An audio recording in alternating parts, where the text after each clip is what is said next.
Hi, everyone. Welcome to Fear Assembly. I'll be your host today, Cole Harper, and joining me is Chuck the Movie Guy, as well as Ricky666. And right before we hit record, Chuck was sharing some of his thoughts on Evil Dead Burn, which he has seen. I've not seen it yet, and Ricky has not seen it yet. But Chuck, share with the audience what your initial reactions were. And I think you did post on I your did. feed a fuller reaction video. Yeah, But I did. I did a whole video on it. I left ultimately disappointed. The positives that I'll say, there's probably like 5 sequences in it that have some of the coolest camera work I've seen in a long time that I wish they would have stuck with. Like it was so like frenetic and well done. I was like, "Whoa, this is great." But um it does a couple things that didn't work for me. One, everybody hyped it up and said it's, so brutally disturbing and mean-spirited, and it puts its pedal to the metal and never lets up, and it does none of that for me. I think there's like a 1-hour gap in the middle of it where I was fighting to like stay awake. Um, there's some cool things in it, but I'm not a big fan. Like, and I know Evil Dead is all over the board. Like, because if you watch the show, like if you watch Ash vs. Evil Dead, they really break the rules of the lore of Evil Dead because it's like a multiverse. They can kind of do whatever they want. Army of Darkness was in medieval times, so there's a lot of different things. But they changed some things that felt so deliberate that it really like just didn't even like, even if you're outside of the box of breaking the rules, seemed too far away for me to grasp. I was like, that just doesn't make sense to me. Like, you know what I mean? And there's also and this is trigger warning, there's an animal scene in it. mm, And I'm not fond of animal scenes, but I don't hate them either because I know it's a movie. But the crazy thing about it is, I'm not going to spoil it, but there's an animal scene, but then there's a scene, 2 scenes after that scene that completely earns what happens in my book. So I was like, it's justified because I get why they did it. And then they do something so ridiculous right after that to completely take away from like earning doing that. And I was like, man, why would you do it? Like, just some bad choices. It kind of felt like they made it an Evil Dead movie after it was already shot and they just threw in some things. So, I mean, you mm. guys might like it. Like, if you liked Rise, you'll probably like it, but I don't really like Rise neither. Yeah, I weren't a fan of Yeah, Rise. it was just like okay to me. Yeah, I agree. Like Rise was just okay. Um, uh, it was a bit of a non movie for me. It's definitely I've not watched it since it originally came I out, mean, and I don't think I'll watch it again. I watched Burn. I mean, the trailer looks a bit gnarly, but I'm not that excited about seeing it. I haven't. This is the first. I've been like kind of going past everybody's reviews because I didn't really want to get like much of an insight before I actually watched it. But I didn't really think it was going to be that great anyway because Rise wasn't that good. I mean, Yeah. there's some practical effects in it that are really well done, that are good, but then it also has some of the worst CGI I've ever seen in my entire life. So it's like not a nice mix. Mm. But like, I watched Pinocchio Unstrung 2 days ago. That movie is 50 times more brutal than Evil Dead Burn. Like, Wow. Pinocchio, the last 45 minutes of Pinocchio Unstrung is a wooden doll slaughter fest. Like, I mean, but like, here's the crazy thing about it. It's really good. Like, it has this emotional story about these kids and like the growing up and like not having friends and being bullied, and like I didn't expect to be like choked up over this Mm. fucking Pinocchio movie. And then Mhm. after you're invested emotionally, it goes into like straight nothing but ripping faces off and bashing people's teeth in and shit. Like, it's fucked up. And it's 80 minutes long, man. The thing goes by. Like, I loved it, man. I thought it's probably my surprise hit of the year. It has no business being as good as it is. That's so unusual. Ricky, you'll love it. Yeah, I mean, so I reacted to the trailer when it came out because I thought, we're getting all of these sort of like remakes of like Winnie the Pooh and like all of these like kids IP kind of Yeah. films, and for the most part they've been kind of trash. Do you And like Peter Pan? it was all right, It was fine. it was fine. It was dark, which I Yeah. liked. I actually met the guy I actually starred in a film with the guy who played Peter Pan. Oh, His wow. name is uh out of my brain, like always. But Yeah, so you know the R.I.P. man? Yeah, oh, yeah, Mhm. yeah, yeah. Are Yeah, you in so that? yeah, I had a small role. I played like the desk clerk at the mental institute Is it there. good? Um, I look, haven't watched it. look, the people who made it are very, very passionate about the film. Um, the R.I.P. man is played by Owen, who had the lead role in my film. It Would Bring You Together, Oh, um, okay. and that's kind of how I linked up with them. And the production was super professional. They sunk a shitload of money into it.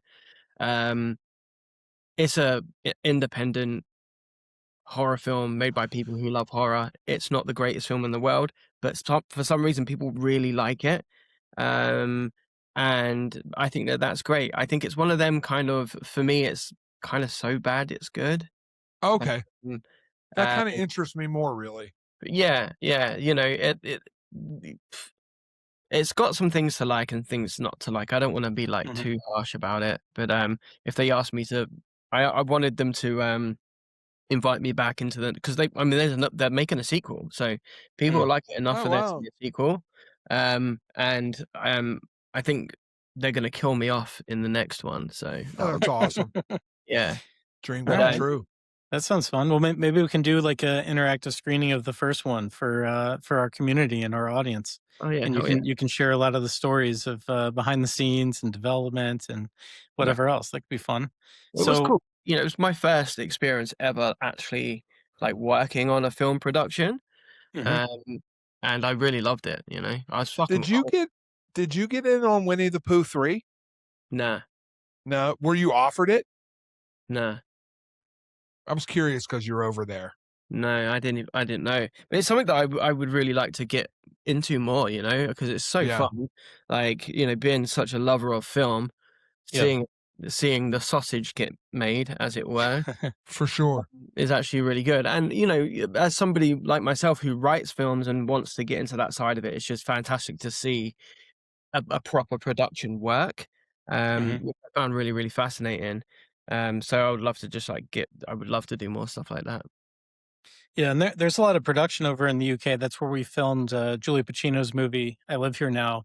A lot of that was out there, and then the rest we did on some studio lots in Los Angeles. But yeah, I mean, there's going to be, I think, a lot of opportunities in the UK and Australia and all these various Mm, places because the tax credits are really good, and They're doing everybody's always s looking for a good network of people, like yourselves, to get involved and mm, be on the screen, right, and then help promote after the fact. So yeah. they just did both Evil Dead Burn and Wrath were both shot in New Zealand. They're shooting so mhm, much shit in New Zealand, it's they have a a replica city of New York City in New Zealand, like, mhm. to shoot movies. Like, it's I've seen pictures of it. Like, it's a fucking it's looks like New York, like so that's how much they're doing in New Zealand, which is crazy.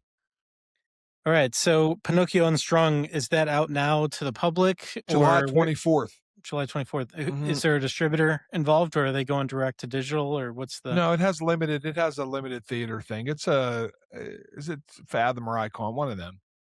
All right. Fathom or Iconic's putting it out. It gets its due on a weekend. It'll have limited release. I don't know how many screens they got, but it'll be on VOD 2 weeks after that, I'm imagining. Yeah, it depends. I mean, Iconic is the one behind Terrifier, of course, and they're also supporting Eli Roth in all of his movies, starting with Ice Cream Man, which has 2,000 theaters first week of August. So Yep. I'm excited for that. But yeah, they do like one night only, and then they also do traditional releases. So I'll reach out to both because we work with Fathom as well on a number of films. So that could be a fun one. So if you like it, I mean, maybe there's Oh, something that we can get involved in there. I thought Pinocchio was great. I turned Right? down Blood and Honey. Mhm. I could have flew to UK to be in Blood and Honey 3, and I turned it down. You were gonna play Winnie the Pooh or which No, no, no, character? no, no. It was for you. It was for you to come out, be on set Yeah. 3 days, get killed in the movie. Right. And they didn't tell you who was going to kill you until you got there. But some people got Tigger, some people got Pooh. They're all the kills I've heard about are like really fucking brutal. But on the same note, you had to pay for an airline ticket, fly to London, put yourself up, pay for all. So, spend $3,000 to like be in it. And I'm like, if you really want me to be in it, then you could pay to fly me to London. That's Right. kind of how I feel about it. Even though I'm not knocking it, because I think it's a cool fucking opportunity. You know what I mean? Sure. Like, and it helps get your name out there. Like, I want to get killed in the movie. It hasn't happened yet. It's coming though. Right. Well, and to that point, not to take the conversation this direction, but there's been a lot of, comments online about, the cast and crew getting paid so low for Obsession. And a lot of people are like upset about it, right? The set director. I mean, it's complete bullshit.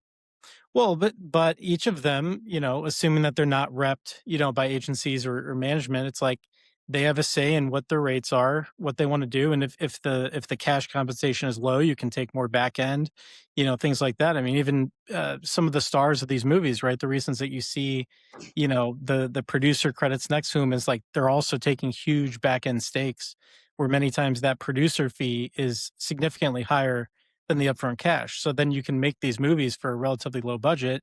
When it outperforms, you're getting all these royalties right through the back end. And the reason that you don't see more of that is that more times than not, it's the flip side, right? It's like, hey, we're making this scrappy film, and then there are no royalties. So even though you have 5% back end or whatever it is, it doesn't translate to a check. So I think it's, it's a slippery slope, but that's where you have to really believe in these projects, that you're getting attached in. And is it a slippery slope if you agree to do your job for a set amount of money? Because if the movie, if Obsession would have lost $100 million, then people wasn't going to give their paycheck back. Right. Sure. So they agreed to do it. And if that girl that came on and posted that thing would have never said that, do you imagine how many jobs you could have got just saying I was the art designer for Obsession? Her Rolodex would have filled up. Like, I thought that was like, I get it. I understand how you feel, but like, I think it was a little premature because now it's going to cost future jobs. Sure. But aren't they having the same problem with like the Terrifier franchise right now as well? Yeah. There's been like a bunch of lawsuits surrounding like the I got some inside film. info that's getting squashed like real quick because it's bullshit.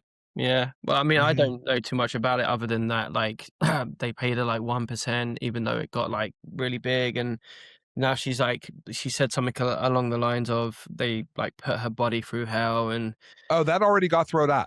oh, did it? Yeah, most of her suits got thrown out, but now this new person is saying that Damien sold the likeness and rights to Terrifier during the beginning of Terrifier 2 for $5,000 to this other company because needed money to get like the script pushed through or something like that.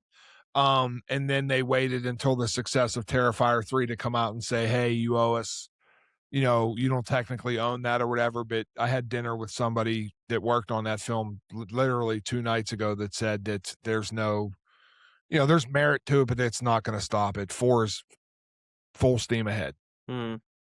Interesting. I mean, it doesn't mean much to me. Like, people get really upset about all sorts of stuff, and as long as but it's about it is like, no women are getting like actually abused on set for sure. But it's the same way as like you being a content creator, Ricky. You know what I mean? Like you start out as this, as Ricky 666, and like for a while you were just like, and I know that you are humble and you always think of yourself as a regular person, but like, there is a journey, and then that journey comes with growth. And whenever you hit that growth, whether you know about it or you've heard it, there's people that can't fucking stand you because you're successful. So it's the same thing with movies. You know what I mean? It's like, oh, I picked up a bucket of blood and ordered donuts on Terrifier, so you now owe me $1.5 million because I watched you cut a foot off. You know what I mean? It's crazy. Yeah. Mate, I had this all day, right? So I posted a video about that Tom Six film that's so disturbing it will never get distributed. Oh, what the On an Eye Club? I want to see it so fucking bad. I did so much research for that video, right? And I misspoke. I said one thing wrong. I said film critic. And the guy is John Waters. I said film critic John Waters instead of filmmaker John Waters, and the amount of comments, man, it's like, it's crazy. You can watch films. He's a filmmaker. It's like, mate, do you know what I do? Like, I talk about disturbing films most of the time. Of course, I know that John Waters is a filmmaker, but it's like people are so they're just waiting for you to trip, and they're waiting for you to mess up so they can try and bring you down, and it's really hard not to bite. But I kind of Yeah. back on some I of don't them today. I don't bite. I don't bite. I used to bite, but whenever I started learning that people were more people than you'll ever know are looking at your account, I stopped doing it.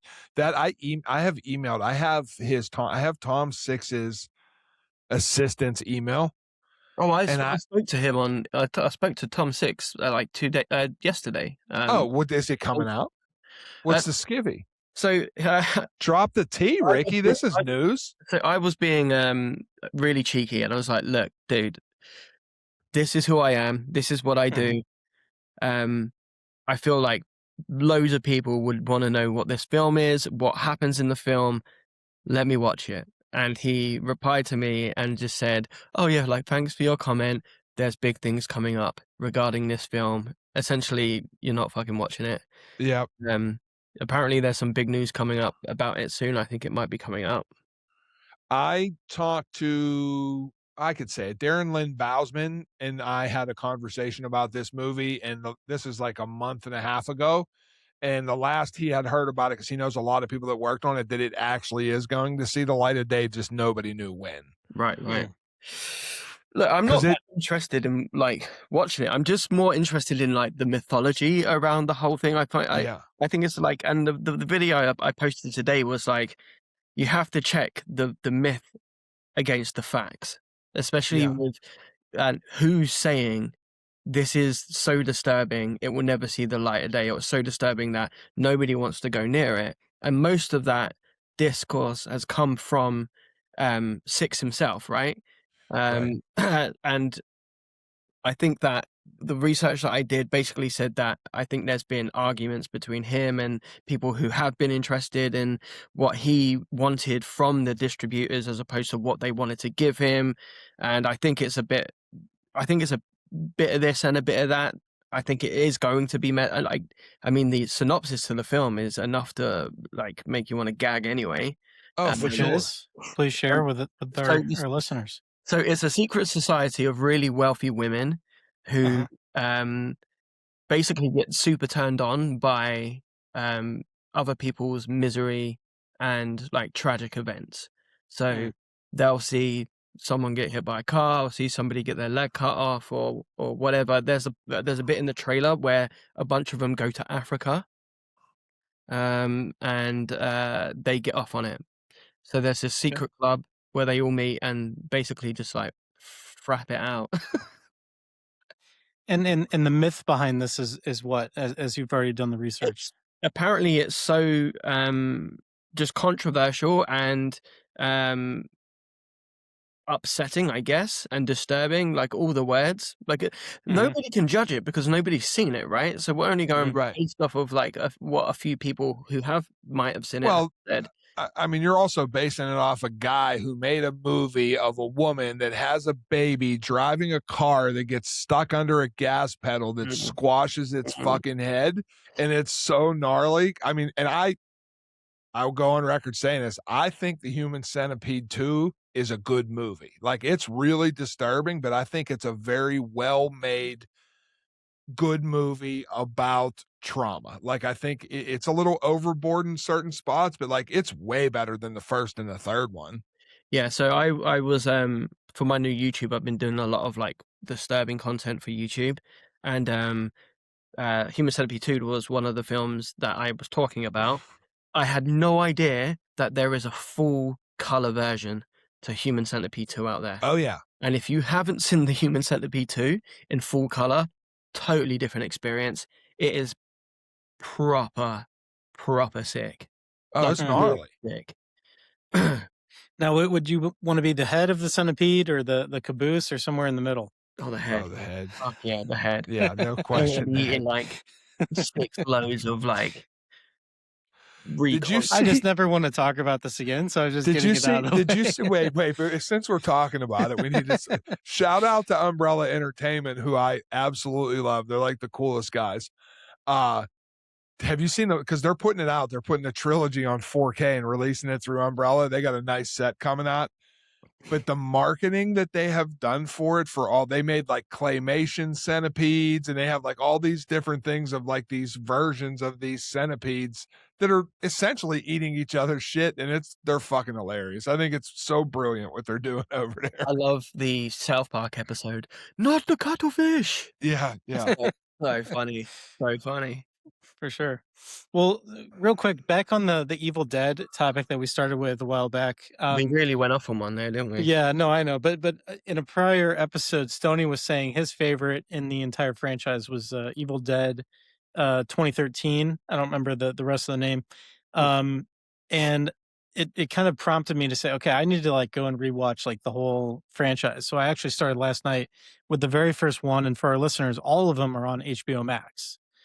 So if you have HBO Max wherever you are, you can just start with the first one and work your way through. And the first one, I want to say, and correct me if I'm wrong, I want to say it was from like 1971 or 72, something like that. But it was actually, first of all, it's very funny, obviously, but I couldn't remember how long ago it was that I'd seen it. I did not remember just the level of brutality, in this and all of the various methods that they use to try to remain alive, I guess for lack of a better term. And they're just, taking each other out, right? You're my girlfriend, doesn't matter. You're my sister, doesn't matter. Like you're infected or whatever, right? You're possessed. So I'm just going to take you out with this shovel or this machete or whatever it is. So I don't know if you guys recall the first time that you saw the original or how long it's been, but what is your favorite in the franchise and what were your thoughts on the original? So my favorite is the first one, the one it was released in 1981, before it ever went into being comedy.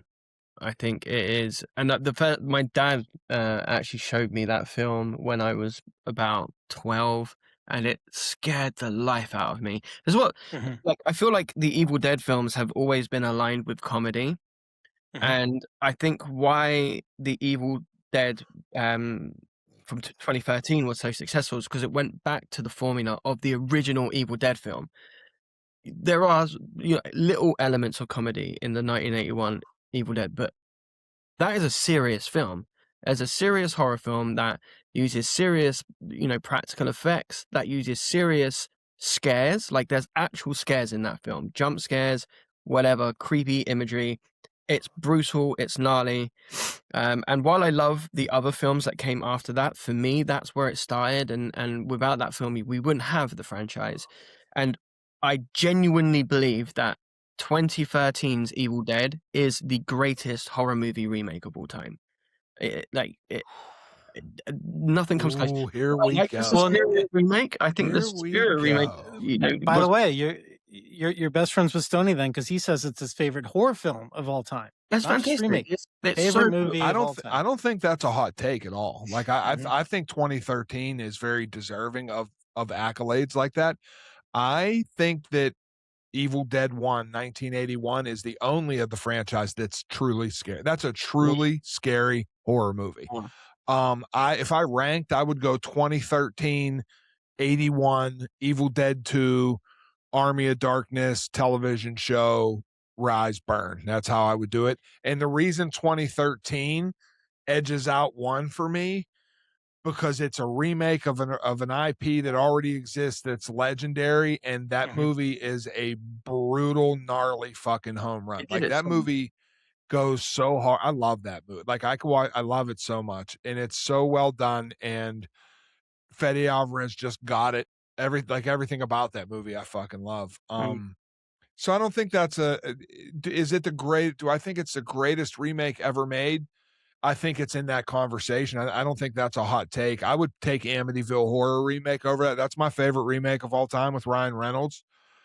Just because I think it's A, scary, and B, it goes hard. And if you take them 2 little shitty scenes of a kid, a CGI out of there and put practical in it, that's a flawless horror movie to me. Yeah, people give it shit, but I don't think it's that bad. I think I love it. It scared me when the first. No, it's scary. It scared me, and it came. When did it come out?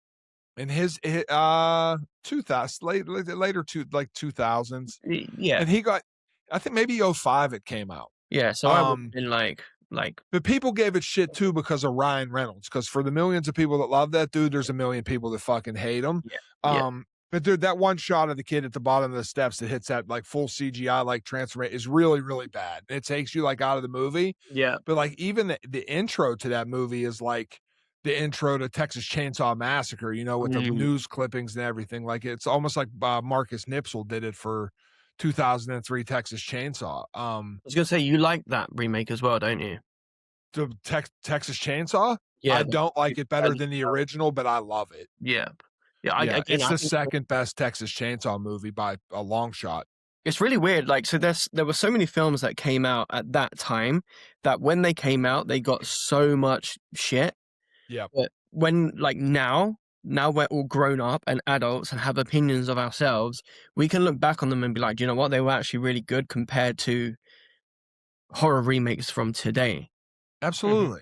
Yeah. Like I mean, so this I'll say about 2013 too. I like it better than the original, but I think that would be very argued amongst Evil Dead fans if it's better than the original. It's probably like a 50-50 split. So in Amityville Horror, but I think the Hills Have Eyes remake is another one that's incredible. And I think it's a million times. I think the first Hills Have Eyes is a very important cultural film, but it's also boring, slow. It's a slug. The kills aren't great. It's really dated. It doesn't hold up. And that Hills Have Eyes remake is, I can't even believe that shit was in a theater because that movie goes fucking hard. It's been a long time since I saw that. Yeah, I watched it within like the last couple of months and couldn't believe, like, 'cause there's a real bad grape scene in it. And like I couldn't believe this was a rated R movie that was like people went to see on a Friday night. Cause it's like, you want to talk about mean spirited. Like that movie is fucking brutal. It's so good, because it rips. Yeah, might have to introduce the wife to that. So, for the new YouTube, I'm like doing a new series where I'm gonna like basically the idea for the video is like show her clips from films, and they get worse and worse and worse and worse because she's not a horror person. She's a film, not a horror person. So I thought that'd be a really interesting idea. So I'm putting that on the list. Colby does horror. My buddy Colby did that he did a series like that on TikTok until they ended up shutting it down because it's TikTok. But well, because of sounds in the back, he kept getting flagged like crazy, but he would have his wife sit, not show anything on screen, but he went through them all. He did Christmas cruelty, Serbia, he did them all, you know what I mean? But they went to the moon on, you know, just watching her watch it, you know what I mean? So they'll crush on YouTube. Nice. For sure. YouTube is a completely different beast. Jesus. Yeah, I want nothing to do with it. It's long, man. It's so long. Like one video, like for instance, like today, I spent the whole day making TikToks and I got like 5 or 6 videos done. A YouTube video is taking me like 2 days to edit. It's crazy. Yep. Yeah. I mean, I have so much, like, because obviously I do a podcast with Cody and talk to him all the time, and he's got 12 years down on YouTube, kind of mastered, but like I work all day long, every day. I'm always cutting and editing and getting clips and at least preparing for the next days and all this stuff. And like, I have so much respect for like his attention to detail and how much work like goes into, like, I've literally like been on FaceTime with him for an hour and like watched his editing process on Premiere Pro of like how he does his videos. And it's fascinating to me because it makes me feel stupid for making TikToks because I'm like, there's all the layers that he does and everything like that. And I'm like, but I guess it's also like riding a bike. Once you figure it out, you just learn how to do it. You know what I mean? Like, yeah, I'm getting better at it, but I think I'm gonna just start employing somebody to do it soon. Like it's eating up too much of my time, man. Right. My heart is like TikTok and Instagram, and the only reason we're going on to YouTube is because I feel like we've done TikTok and Instagram now, and why not try YouTube? So yeah. No, I agree with that 100%. I post shorts over there sometimes. I kind of forget. I've done a couple long form videos, but like, I don't know. I kind of I'm not there yet. Like, I kind of feel like it's kind of not my thing. I don't know. Yeah, it's a lot of time. It's a lot of effort, but man, the RPM is crazy. Oh, no. I mean, it's the second best paying place to post these days. But we've digressed again. No, you're good. And look, I mean, all of your content obviously is seen across all these different channels. And one that I saw Chuck post maybe like a month ago or so, you probably did it a long time ago, but it showed up in my feed, was for the cleaning lady. And I was I love not The familiar Cleaning with this Lady. at all. It's a banger. And it's on the US anyway, it's on Tubi. I don't know where it is in other parts of the world, but yeah, it was a highly entertaining film. So I mean, Chuck, if you want to share kind of the premise and why you gave some extra love to that one, and then Ricky, if you've seen it, we can kind of discuss a little bit further. But It has a different thing to it. The Cleaning Lady rips. Cleaning Lady, two of the ones I talk about a lot that nobody has like ever seen. The Cleaning Lady is one of them, and nobody's ever seen Censor. I know Ricky's seen. Have you seen Censor? Yeah, Censor Yep. fucking is such a fucking hidden gem. I love that movie with my whole heart. British. Yeah, and that was at Sundance like 4 or 5 years ago. Yeah, but every time Utopia looked at that real close. Yeah, every time I post that movie, I get comments like I'd never seen it, but they always come back. I loved it. Thank you for this recommendation. It's one of my highest like commented thank you for this movies. The Cleaning Lady, as a means to distract herself from an affair, a love addicted woman befriends a cleaning lady who has been badly scarred by burns, and she soon learns that the scars run much deeper than the surface. The Cleaning Lady is full of twists. It's very tight and thematically disturbing, not necessarily visually, but it's a traumatic movie. I think it's fantastic. Big fan. Yeah, Ricky, you would love this one, man, because there's some deep trauma. Yeah, without giving spoilers, the cleaning lady herself has a very, very, very dark past that is revealed in the form of flashbacks throughout. But she's trying to basically help, who is her client, deal with this cheating situation, because she falls in love with a married man, but it's really rocky, and she admits she's trying to, step away from it. She knows it's not healthy. This man she's fallen in love with is not going to leave his wife. But she doesn't know what to do. And so the cleaning lady's like, hey, let me help you out. And so it kind of goes a wild direction from there. But if the Cleaning Lady was released now instead of when it came out in 2018, like if this was a new movie that just like was dropping next Friday, I think the Cleaning Lady could be huge. It's interesting, isn't it? Because I think like there's a film I wanted to talk about earlier on is another film that I think might not do very well because of the title. And I think a lot of horror films do suffer because of the name of the movie. Like, for sure. The I know what you're Cleaning gonna Lady say. is not a film that sounds like it's something that I want to watch. Just like The Right. Bye-Bye Man, just like this new film that's coming out called The Whisper Man. Like, starring De Niro and Adam Scott. The trailer looks exactly like Longlegs.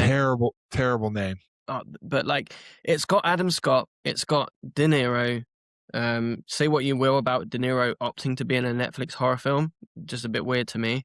But why do you call it your films these things? Because no, look at The Empty Man. I think The Empty Man. I think that's an incredible film, and so many people won't watch it because it has a dumb fucking name. Yeah, The Bye-Bye Man. I mean, there's like 1,000 of them. You know, but then you've got like The Ice Cream Man. That's coming out.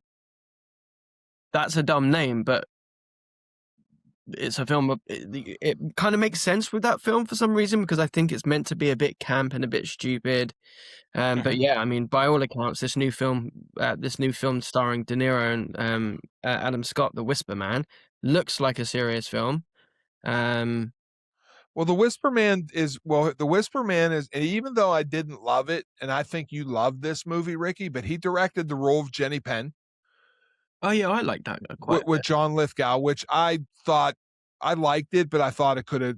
They had so much there. That movie could have been diabolical. So you know what I mean, like, so it's got a lot of there's like some good people behind it, like the writers and everything. He did that Coming Home in the Dark, which I thought was a solid movie from 2021.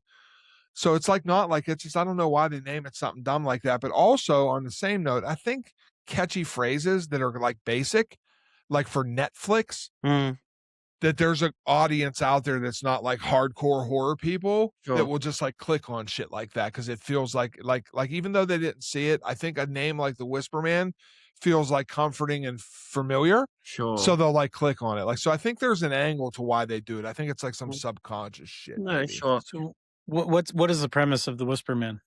So a guy, Adam Scott's character's son goes missing, and he doesn't have a relationship with his own dad, played by De Niro, and he links back up with his dad to help find his son because apparently De Niro's character helped find the Whisper Man before in the past, and the Whisper Okay. Man is meant to be in prison, but kids or people are either going missing or getting killed again. There's all like cassette tapes are being sent out with like the voices of like kidnapped kids. It's given off like the trailer really reminded me of Long Legs. Yeah.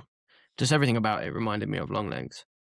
I think that's fair. I don't know. Like, I can't see, now. De Niro. Can I see De Niro signing on to get a bag later on in life? Absolutely. He's already been in every movie that's trash. He was in John Travolta movies that are terrible. Yeah. Adam Scott, on the other hand, is very much still building a very. Oh, he's on the rise, man. Yeah, he that's what I'm saying. He has like momentum. So like seeing him read a script that's bad just to do a movie for money, I don't see that. You know what I mean? And he's picked weird projects. Odd or Hokum, even Severance was a gamble. You know what I mean? I think it's fucking brilliant, but it's it's not like something that seems appealing to the masses. So I don't know. I have faith in the Whisper Man. I'm gonna watch it. Like I said in my review of the trailer earlier on, it's got stuff going for it, man. Like I just For sure. just didn't think the trailer kind of cut its own identity out enough for me to be like, okay. And then you combine that with the name and like the questionable reasons why a De Niro would be in the film. There's more red flags with it than there are positives at this point. Absolutely. But I didn't know it was made by the same person who did Jenny Penn, a film that I really liked, and I think Lithgow's casting was what really made that film suffer. They should have just casted an Australian, right? It's an Aussie film, isn't it? I see, and that's weird because we're so different, but I actually thought I liked Lithgow. Like I thought Lithgow was good. Like, but I thought that they were very hesitant to make him as brutally diabolical as a character like that could have been. So like I felt like it was a little too reserved for me. But I'm also a fucking John Lithgow lover. Like I will watch anything he's in. Ben Jacoby wrote The First Omen. He wrote The Whisper Man. Oh, Michelle Moynihan's in it too, and she doesn't really take bad movies neither. It could be a sleeper, but also another thing is a Netflix horror film, and I just don't think Netflix have nailed horror movies yet. They've nailed documentaries. Oh, this dude wrote. How about this? This fucking dude Chase Palmer that co-wrote The Whisper Man wrote the first It movie.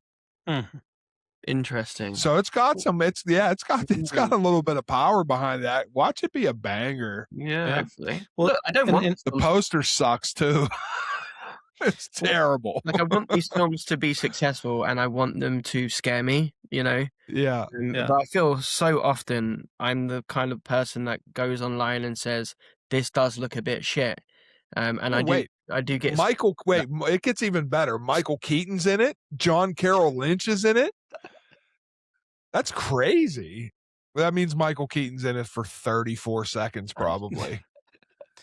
I'm all in on The Whisper Man. It's gonna be the sleeper hit of the year. Let's do it. And Ricky, to your point with Netflix, I remember seeing a video a few months ago, maybe, where you're like, I can't believe I'm saying this, but Netflix killed it with this movie. It's What's Inside. So I remember, they didn't produce that, right? They bought that at Sundance a few years ago, but I think they have enough examples in the algorithm to know, like, hey, not just people like us will watch that, but sci-fi crossover, anybody that's just kind of, looking for something entertaining, right? You liked It's What's Inside. Oh, I thought it was fantastic. I really loved it. And I didn't expect to like it because, it's a film centered around a young cast that go to a house and, weird stuff happens. But I thought it was a really, introspective look at like identity and looking at life through somebody else's shoes, and I just didn't expect that from a Netflix horror film or Netflix psychological thriller, whatever you want to call it. But yeah, I loved it. I absolutely loved it. Trippy as hell as well. Mhm. I think It's What's Inside is the finest film to come from Netflix Yeah.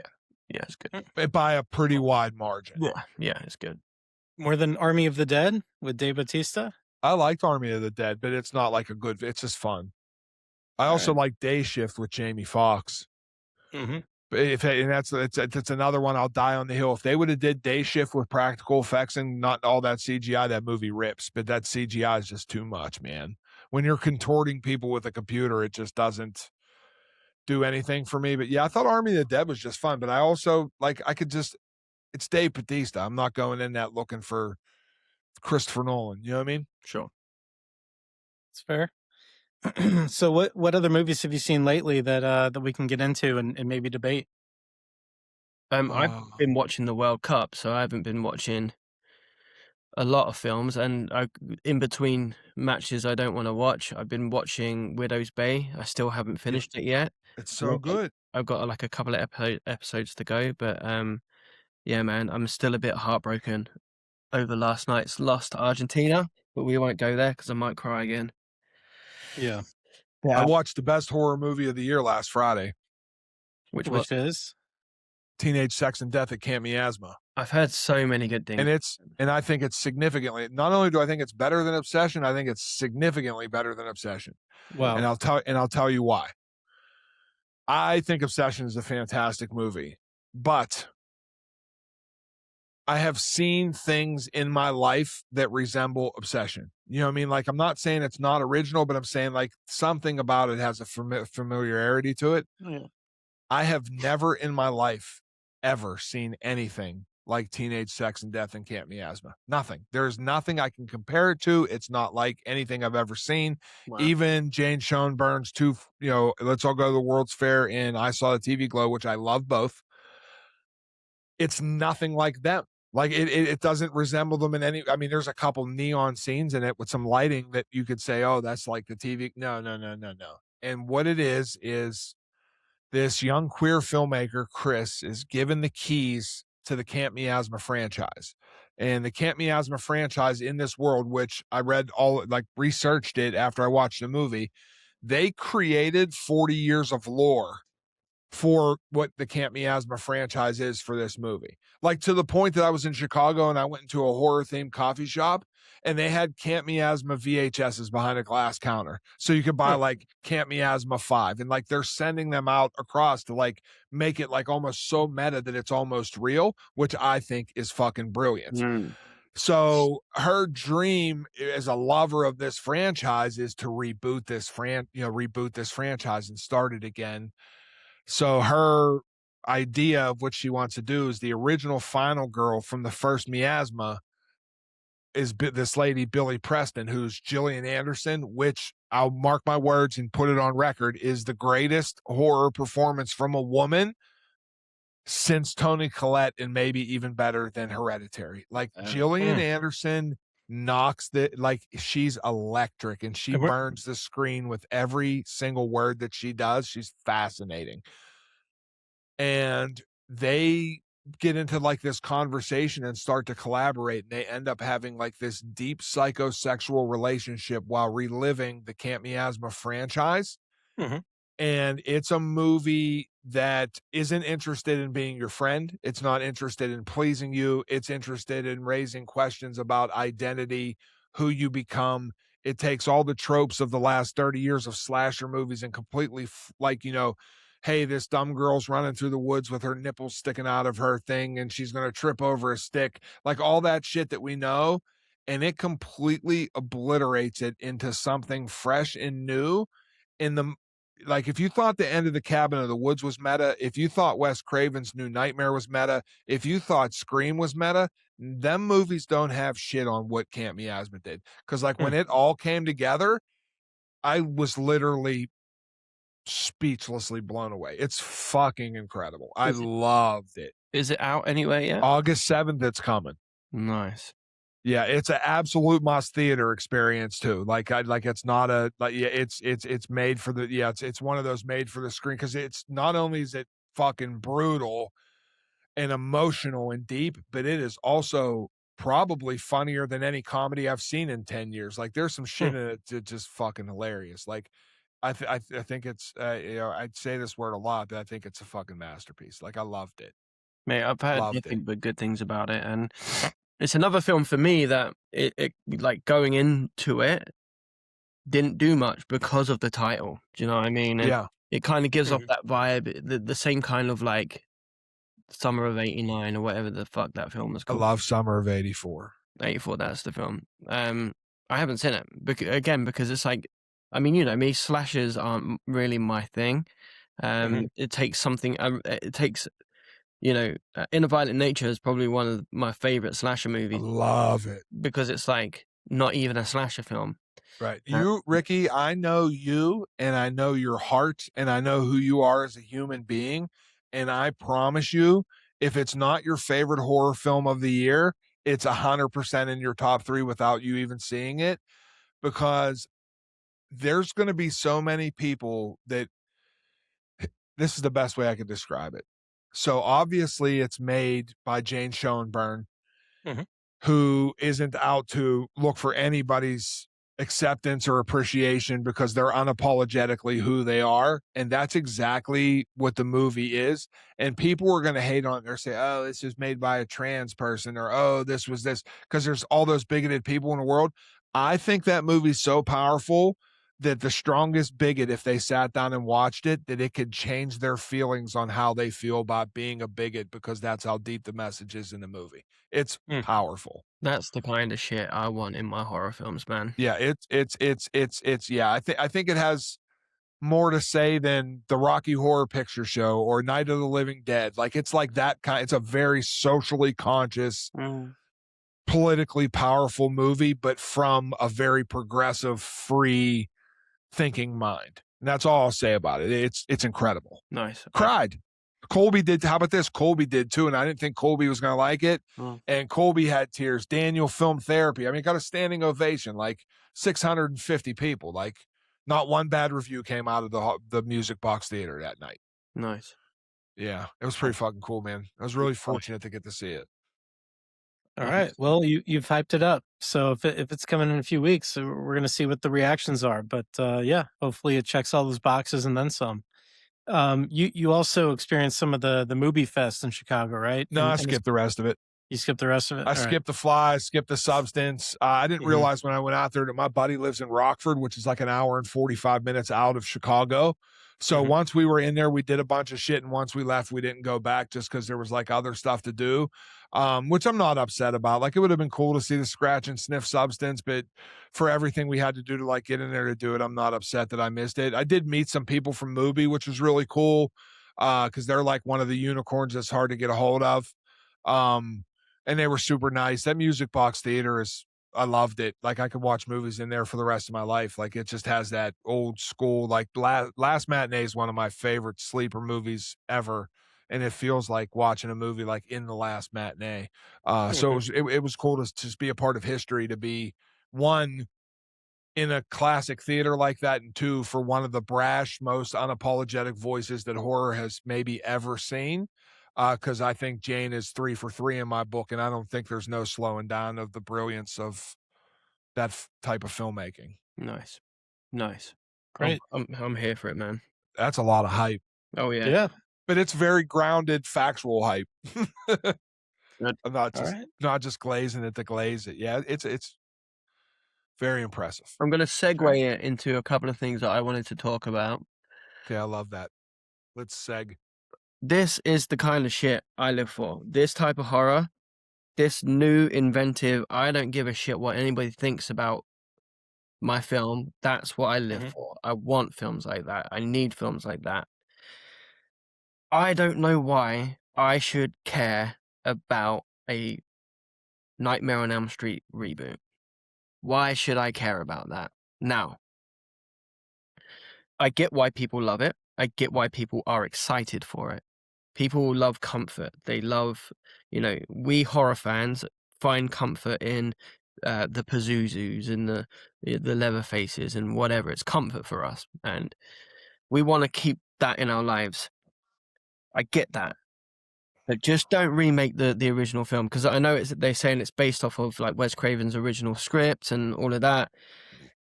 I think that Freddy as a character hasn't ever lived up to the full potential of what that character could represent. I not even in the original films, never. You know, he has the potential to be such a dark metaphor for uh, uh survival. Pedophilia, Pedophilia, survivor's guilt, which is always weird to me. Right. That for me is I know this will never happen. Remake A Nightmare on Elm Street, but make me question whether Freddy is even real in the fucking film. Is he real? Is he a metaphor? That's what I need. That's what I want. Please just don't remake this film like they did in like 2010 or whenever they did it. I would have to think. So one, I am excited about it. Mm-hmm. Two, I'm not a huge champion of the Nightmare on Elm Street franchise. Like I'm not, I love that people love it. I love they have their comfort. I love that there's the Fred heads, all that stuff. I'm not that crazy, crazy about it. But saying that to say this, the price that the Craven estate wanted, and I don't know what that number is so astronomical that nobody has been able to afford it because they didn't want to pay that money. So the fact that they're actually going to pay the money, I don't think it was about the money. I think that the Craven estate wanted to put it somewhere in the hands that somebody's actually going to do something with it, like right. Like I want to believe that they're honoring Wes's name to like make something special. Mm-hmm. So that's why I have hope for it, because like I don't even think that deal goes down unless there was an idea presented that was intriguing enough to like let go. Because they've been offered, I mean, I've heard stories of how much money they've been offered, and they're just like, fuck you. We don't want you to just carbon copy it like David Gordon Green or all these things that come out. So like that gives me hope. But we'll see. You know what I mean? But I'm the same with you, Ricky. I love independent. I'm doing Fantasia. I just got like 18 movies from Fantasia over the last 3 days, and every one of them has some swing for the fences, interesting synopsis of something I've never even heard of before, and I can't wait to watch them because that's what I love too. I want to see some shit I've never seen before. You know what I mean? Think outside the box. Yeah, I'm the same. I'm with you on that. Another film that I'm super excited. One last thing on Freddy is horror has changed so much since the 80s, right? And I think that the film that Wes Craven wanted to make back in the 80s just wouldn't have been conceivable compared to how it could be done now, right? So all I'm saying is let Freddy become that metaphor he's always had the power to be. Not just a silly villain with knives. He's a vicious, nasty fucker. And he could be a vicious, nasty metaphor that so many people will unfortunately recognize, but it could be so powerful. Anyway, another film. I agree. Another film I heard about today. It's a film I've been following for a long time. It is Paul Tremblay's A Head Full of Ghosts. That is finally getting adapted into a film, and I am super excited about it. It's being made by two directors who made Goodnight Mummy. They also made what is it? Devil's Bath. They did Devil's Bath, and I did. Yeah, say no more. Another really good film. I can't remember off the top of my head. David Harper's in it. David Harper's in it. Yeah. Rebecca Hall. Yeah. So Head Full of Ghosts, the book is it's a possession story. But it's unlike any possession story I've read. Oh, and The Lodge they made too. They made nothing but bangers. There you go. Yeah, The Lodge is one of my favorite I love it. films of all time. So it's a possession story about a young girl who's possessed. And they get a reality TV crew in to basically observe the possession and see where it goes. Years later, the elder sibling of the girl who was possessed is writing a blog about it, and it's told from that like perspective, and it jumps back and forth, and it just goes places where you never think it's going to go. Big twists. But it's honestly a book so scary that I had to like stop reading it at times because it was too frightening. And it's a film. Oz Perkins was attached to it for a little while, I think. But for years, it's just been like, yes, it's happening. No, it's not happening. Yes, it's happening. No, it's not going. But this time, it looks like it's actually going to happen. I think they've already started filming. That's what it says. It's actually listed as in post production. So it's getting ready. The Devil's Bath is such a tremendous feat of filmmaking. It's so abysmally dark and terrifying.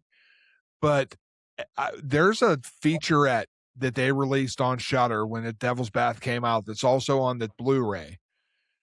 The amount of work they put into the lore of making that movie exactly time specific to that period, with from the clothes to the houses to the windows to the arches to the rocks to the moss they spent 6 fucking years researching the lore of what that movie's about before they ever filmed one scene. And if you're gonna and it shows very well. It's like just watching Eggers or something, you know what I mean? And there's no way they make this with like a minimum of concern. So those directors being attached to it, plus I love every film they made. Thanks for putting it on my radar. I had no idea until today. All in. Honestly, so I think everybody knows that Flanagan's Exorcist is like a film that I'm just like dying to see. But I think this tops it. I love the book. I've read the book countless times. And I think if they stick to the true essence of the story, we are in for not just potentially one of the scariest films we've had for decades, but one of the most like introspective, psychological films about. I don't even want to say anything to like give any of. No, don't. What's the last movie that you've seen that genuinely you walked away from scared, not unnerved, not jumped, not uncomfortable, not a little bit on edge, like legitimately? I think it's the same movie we're both going to say, but that legitimately scared you. After 3, 2, 1, Skinamarink. Yeah. 100%. Easy. I've not seen a film since then that has. It's even scary, and I've seen it probably like 25 times, and it's still fucking scary to me. I've only ever seen it twice, and I don't want to watch it too much because I don't want to lose that. No, it's legit. It still does it because there's so many different things I catch every different time that becomes like a whole new level of scary for me. Yeah. And even like I started getting into it like the more times I've seen it, and I always do it the same. I pull my lazy boy in the middle of the living room because I have 5.1 channel. And I sit it in the middle of the living room, turn all the fucking lights out, watch it all by myself because I know it's going to get to me. And now I've been noticing things like in the sound design, like there's like these underlayments into the audio that you don't like necessarily catch that are so freaky that you'll like snap your head real quick because you almost feel like somebody's blowing in your ear. That movie is, I swear to God, it's going to be in the Smithsonian and talked about in 25 years because I just fucking... It's tremendous. Sure, and I don't think that films like The Backrooms would exist had that not come out when it. No, right? Do you know what I mean? Like people are now starting to say The Backrooms has really started this movement of like analog horror being turned into like. I disagree. Like you got to go back, man. You got to look at Skinamarink, and I don't even think Skinamarink is the first to do that. You know, I don't think so either. You got to look at films like what's that film? It's got a long name about the people who they travel into the floor. It's all like CCTV cameras in their house.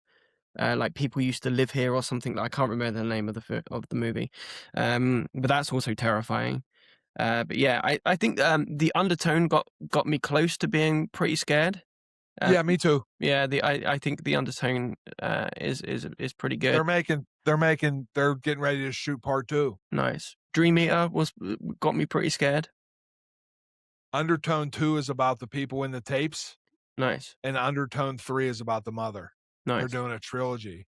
Nice. Which I never seen that fucking coming. Yeah. I'm in. I'll go. Also, you talked about this film earlier on, or you put a video out recently, and I'm so bad with remembering film names. It's the guy who did Outwaters, the film that followed up Outwaters. Oh, Tinsman Road? Tinsman Road. Dude, it's so good. Such a good film. Did you watch it? I've seen it. Yeah, it's Oh, okay, fantastic. it's Fantastic. just so fucking good. Oh man, so good. I had like a meeting with oh God, I feel so bad because I forget Robbie everybody. Banfitch. That's his name. He's such a Yeah, nice guy. so I reached out to him and was like, "Look, man, I loved The Outwaters. Can I watch your new film?" And he said, "I'll let you watch it, but I need to meet you first." So I was like, "Fine, then He's like that. let's link up." And like, I just feel it's so like.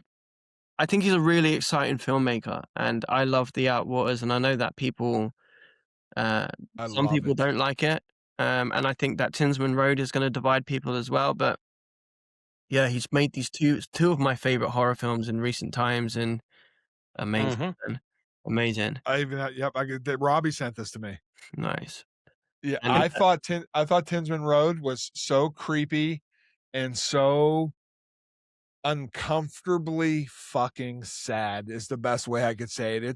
It's like, and that's where the horror of it comes through because it's sad. And I think Robbie Banfitch is a visionary. mhm. And I think the medium of how he shoots, he just fucking gets it. You know what I mean? Like how brilliant, like people always complain about the Outwaters. Oh, you can only see this much of the screen. I'm like, motherfucker, like it's because you're supposed to feel like you're in that tent and that's all they could see from in the tent. And I think that's fucking terrifying and brilliant because that's all you would see in the middle of the Mojave Desert is that little Oh. light. You know what I mean? And I was like, that movie blew me away. People, Really, I like to do videos just because I love to listen to people bitch about it because they hate it. yeah, but it's realism, right? So like that's essentially what found footage is. Like this is why I love found footage movies so much because I love realism. I want my For whole sure. to feel real. This is why I don't like.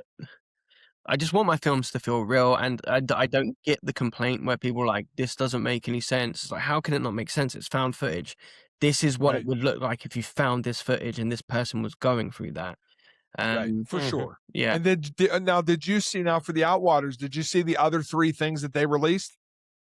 No. Okay, so you got to check these. Since you love the Outwaters, you have to see them. So he released 3 separate vignettes. They're on Screenbox, I believe. So there's one of the whole entire movie, but it's from the perspective of the police that found the camera and the tape. So it's all the dialogue from the cops as they're watching the events go on, which is amazing. Then he released a prequel that's like 23 minutes long of the group of people before they even got to the Mojave Desert. So you get to learn about the characters, which makes it hit that much harder. And then the third part of it is like a combined visual essay on all 3 things mashed together. But if you watch them in sequence, then watch The Outwaters, that movie hits 10 times as hard. And I wish it was released like that, but it would have been like 2 hours and 45 minutes long. Yeah. But it shows you the brilliance to the effort that he put into it because he has that world is in his head. You know what I mean? Like it's not just that standalone thing. Like it's this really fleshed out thing. And then you go to Tinsman Road, like the main character of the whole fucking movie, it's his mom. That's his mom in real life.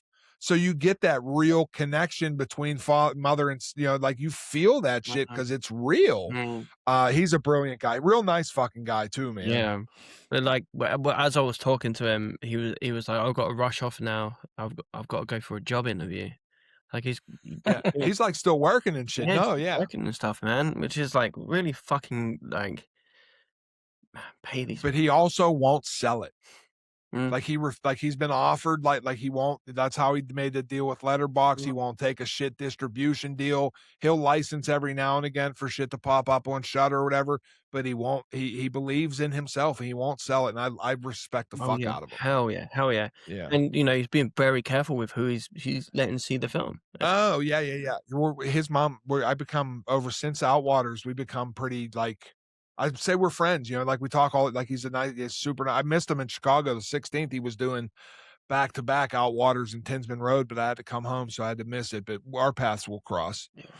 That's cool. Two more quick questions as we kind of wrap our conversation. One, I want to go back to Goodnight Mommy, which I think is one of the scariest trailers to ever exist out there. It still gives me, you know, like the shivers just to watch it and see the bandages around mom's face and everything. I mean, I didn't personally love the feature film, but that trailer is just it's perfect.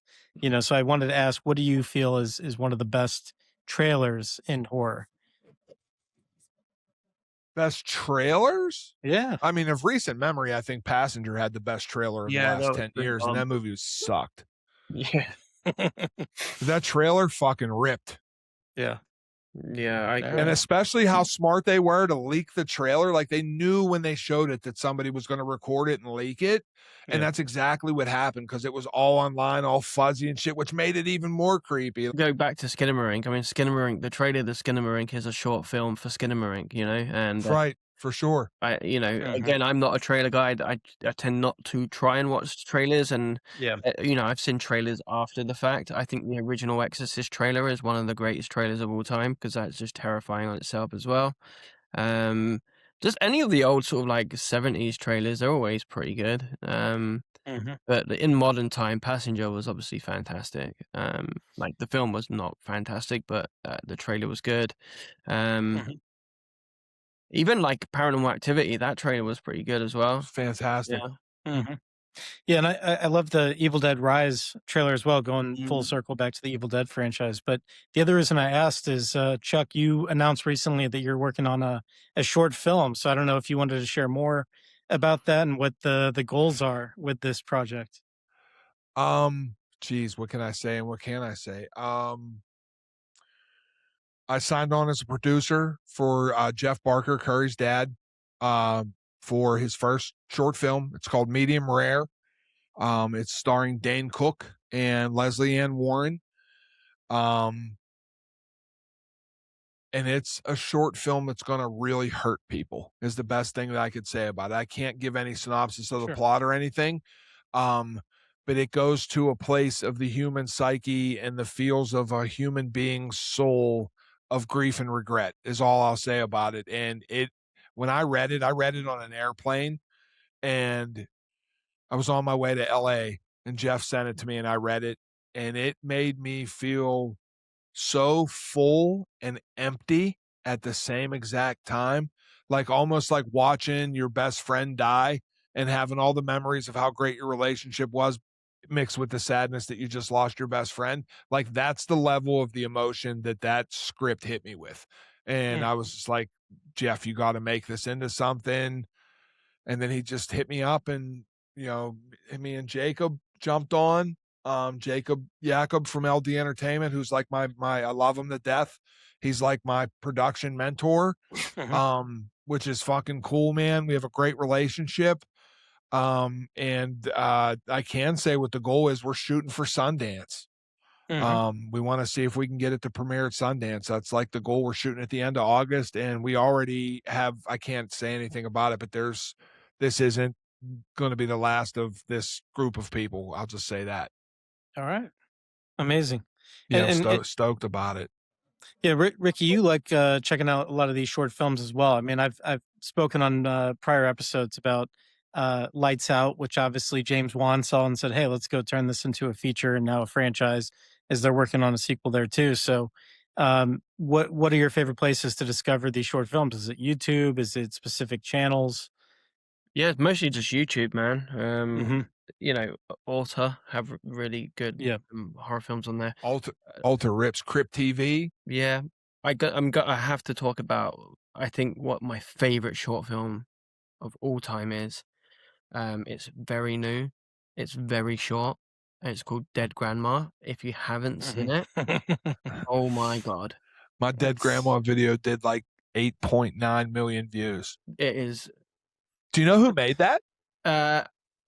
I do, but again, have you talked to them? No, yes. Sorry, they reached out to Catherine, and yeah, you need to ask them to see their feature. I think they're going to send it to us. It's incredible, and they won't show it. They won't show it to anybody. They refuse. They refuse to do anything with it. They won't show it to anybody. Nobody can get it, and I swindled my way into it and got it and watched it, and it fucking rips. Yeah, so good. I can't wait. That was going to be my challenge show, because I agree with you. It's a really powerful film, and as somebody with kids myself, I mean, I just view it as devastating. Showed it it's fucking brilliant. I showed it. But my thought was, how are they going to turn that into this, They're bigger not. thing. I mean, They don't want to turn dead grandma into anything. They Mhm. don't. They They made it for shouldn't. exactly. They made it for exactly what it is, and they're leaving it alone because it's a husband and a wife. They own a bookstore called Die Books. They're very, very interestingly eccentric people, and I say that with the highest regard of a compliment. They're true auteurs of cinema and film and weird and shooting on actual fucking film, and they Mhm. don't believe in streaming, and they don't believe in nothing. Like they just, and they have this movie. Let me get the name of it before I don't want to fuck up the name of it. Well, so as you look it up, I mean, Ricky, I know you like movies that have these powerful messages and grief, but I mean, I think it's pretty. It's a bold statement to say it's your favorite short film of all time, Look, man, especially with what it is, and you have kids, so. yeah. So look, I've watched a lot of really shocking stuff, Yeah. and I have never felt a shock like that before. Mhm. And I showed it to Catherine, and she flat out just started crying. Yep, Yeah. And it's brilliant. I hate being that person, and I think it will only truly, truly affect you that way if you are a parent. Um, that is, it's so.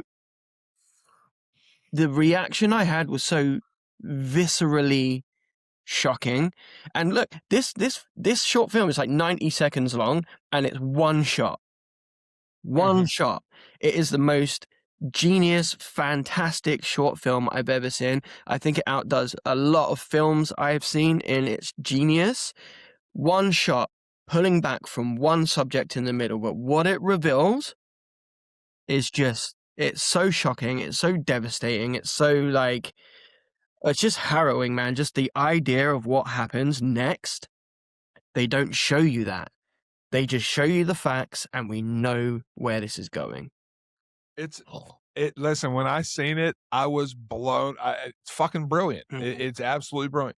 So the movie that they made is called "It Doesn't Get Any Better Better Than This." So shout out to Marcel from Marcel's Movies, who lives in Florida. He happened to go to this little rinky-dink film festival where they showed this movie, and he's like, if I want to watch a found footage movie, I'll go check out Marcel's page, because he's one of those dudes that's like digging in the crates to find shit nobody ever heard of, like, and loves found footage, and I think he has great taste.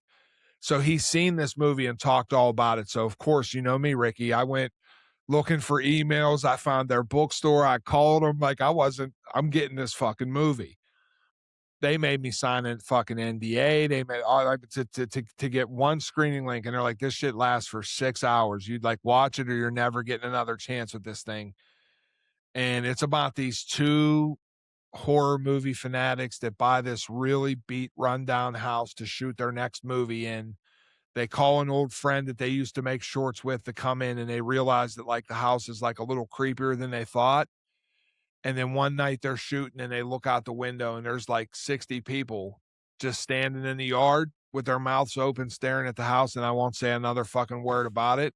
But like, it's one of those movies that you have no idea where it's going, but then you're going to think you know where it's going. And then it goes to a place that your mind can't even comprehend where the fucking movie goes and what they do with it. I was like, I have never seen this in a found footage movie in my entire life. And that's why I loved it, because it's bold swing. It's fantastic. Nice. Loved it. So, Yep. so what are they doing with the movie then? Nothing. They don't care. What do you Can't mean? get it, can't buy it, won't sell it. They don't give a fuck. They'll tell you that flat out. It's nothing. They have it. Well, look, I mean, I've drawn pictures that I'm never going to share with anybody, but I think if you make a movie, like, yeah, I mean, but isn't it to show it to people? It'd be like, look at this. Look at this story. But it's more special if they own it. It's like their baby. No, they can own it. They can't. Yeah. They can't. Yeah, but they don't. They're not interested in it. They're not interested in getting rid of it. They're not. They've been Shudder tried to buy it. A bunch of people, like, they don't care about money. Like they're just like that kind of people. They were showing it at film festivals. They were having one night only pop-ups, and now they're like 3 movies deep on top of that one. So I don't know. So I haven't talked to them for a while, but you know, it it hurts them because they don't get the exposure, but on the same note, it makes it so fucking cool because I got to see it. So it's like Yeah. Charlotte's Net. Yeah, I mean it's like an unreleased song, right? That like you got to hear and you love it, right? Yeah. But now it's like I want to see it. Ricky wants to see it. All of our listeners want to see it. So I think No, I I mean, I watch, get you it. know, I I might get it. watch it like this evening. I think it's like set in my inbox.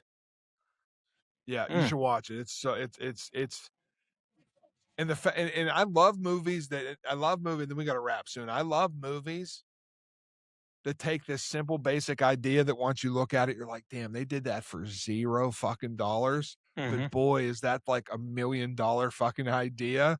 Mhm. And it literally involves like 3 walls. And I'm like, it's good. And I would recommend All Dark Room, volume as loud as you could take it in your house, because it's not a sound design movie, but it very much is a sound design movie. Yeah, it's great. All right.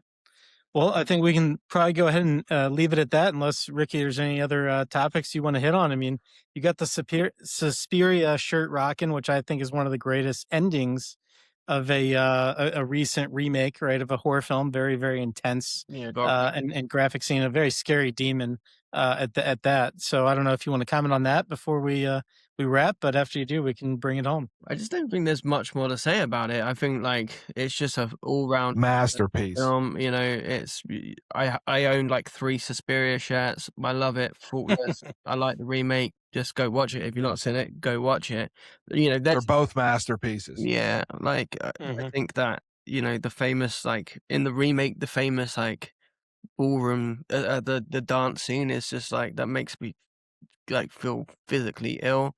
You can feel your bones like moving around in your face. Like I have nightmares where my bones fuse in my face all the time. Like my jaw fuses, and that just like it feels ripped right out of one of my nightmares. But yeah, just like obviously the original was like a masterpiece. Mhm.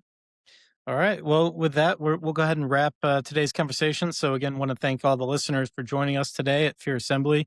Make sure to like and subscribe. Tell us in the comments what else you want us to talk about. Any movies you've seen that we should be reviewing and discussing further. And obviously, continue to go support your local theaters. There's many great ones coming out. We talked about Ice Cream Man, and obviously, we got The Evil Dead out now, and many others right around the corner. So, thank you again, and we'll talk soon. Peace.